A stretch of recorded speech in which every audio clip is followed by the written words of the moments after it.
She walked into the fanciest restaurant she'd ever seen, sat at the wrong table, and changed her entire life in less than 5 minutes. The man sitting across from her, a billionaire CEO who was supposed to meet someone else. But here's the crazy part.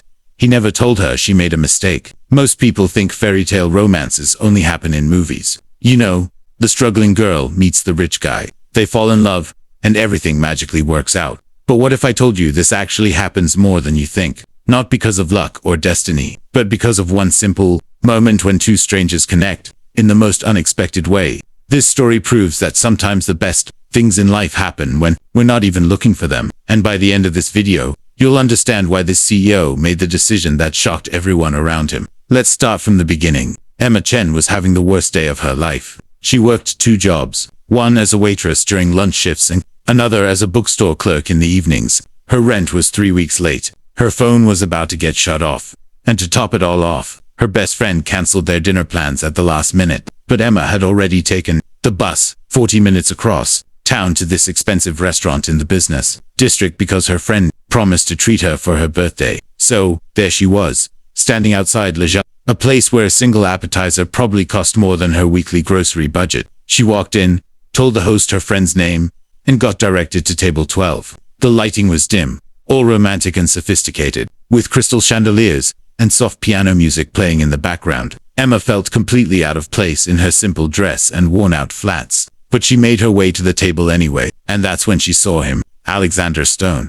Not that she knew who he was at the time. To her, he was just an incredibly handsome man in an expensive suit, sitting alone at a table set for 2. He looked up when she approached, and for a second, something flashed across his face. Surprise. Confusion. She couldn't tell. But then he smiled. Not a polite smile. A real one. The kind that reaches your eyes. Emma sat down, a little nervous, thinking maybe her friend had set her up on a surprise blind date or something. She was about to ask, but Alexander spoke first. He asked her if she'd been waiting long. She said no. She just got there. He asked if she wanted to order wine. She said sure, even though she never drank wine because it was too expensive. And just like that, they started talking. Here's what Emma didn't know. Alexander Stone was the 32-year-old CEO of Stone Enterprises, a tech company worth over $3 billion. He'd been set up on a blind date by his grandmother, who was worried he'd die alone and married to his work. The woman he was supposed to meet was Vivian Hartley, a corporate lawyer from a wealthy family, someone his grandmother had carefully selected, someone from his world. But when Alexander saw Emma walk up to his table, something inside him shifted. Maybe it was the way she looked around the restaurant, like she was seeing magic for the first time. Maybe it was the genuine smile on her face, so different from the calculated expressions he dealt with every day in boardrooms. Or maybe it was simply the fact that she had no idea who he was. For the first time in years, he could just be Alexander, not the CEO, not the heir to a fortune, just a guy having dinner. So he made a choice. He didn't correct her. He didn't tell her she was at the wrong table. He just went with it. They talked for 2 hours straight. Emma told him about her jobs, about how she was saving up to go back to college, about her dream of opening a bookstore cafe one day. She talked about her favorite books, about how she loved old movies, about how she still believed good things could happen to good people even when life got hard. And Alexander listened, really listened, not the way people in his world listened, where they're just waiting for their turn to talk. He asked questions. He laughed at her stories. He told her about his own life too, though he left out certain details like the private jets and the penthouse apartment. When dinner ended, Alexander walked her outside. The valet brought his car around, and Emma's eyes went wide when she saw it. A sleek black sports car that probably cost more than most houses. That's when the first doubt crept in. She asked him what he did for work. He said he worked in tech. Not a lie, technically. She asked if he wanted to exchange numbers. He said absolutely. Over the next few weeks, they kept seeing each other. Coffee dates before her morning shift. Walks in the park on her days off. Late-night phone calls where they talked about everything and nothing. Emma still had no idea who Alexander really was. She thought he was just a successful guy with a good job. And Alexander, he was falling in love. Real love. Not the kind based on business arrangements or family connections. The kind that makes you want to be better. The kind that makes you believe in something bigger than yourself. But secrets don't stay hidden forever. The truth came out at the worst possible moment. Emma's coworker showed her a business magazine during her lunch shift. There on the cover was Alexander. Billionaire CEO Alexander Stone names new VP of Operations.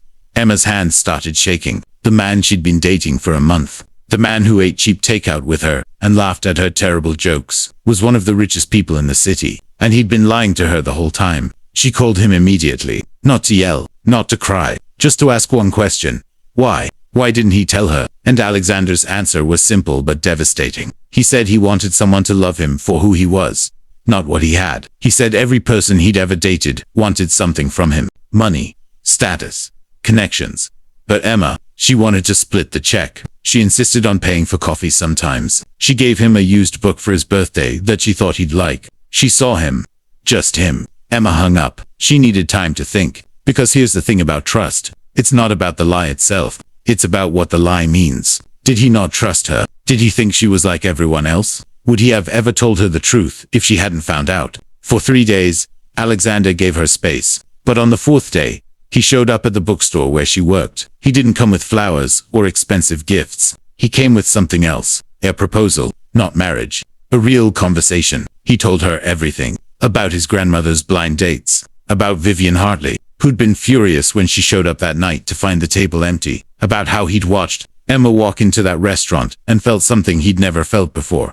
Hope. He said he was sorry for lying. But he wasn't sorry for falling in love with her. And then he said something that changed everything. He told her he understood if she walked away, but if she stayed, he promised complete honesty. No more secrets. No more hiding. Just them, figuring it out together. Emma had a choice to make. Walk away from the man who'd lied to her, or take a chance on the man who loved her. And here's what she realized. People aren't perfect. They make mistakes. They get scared. But real love isn't about finding someone perfect. It's about finding someone worth fighting for. She chose to stay, not because he was rich, not because he was successful, but because when she looked at him, she saw the same person who'd listened to her dreams in that restaurant, the same person who'd made her laugh until her stomach hurt, the same person who'd made her believe in possibilities again. 6 months later, Alexander took Emma back to Le Jardin. Same table, table 12. But this time, he got down on one knee, and this time, she was sitting at exactly the right place. Their story teaches us something important.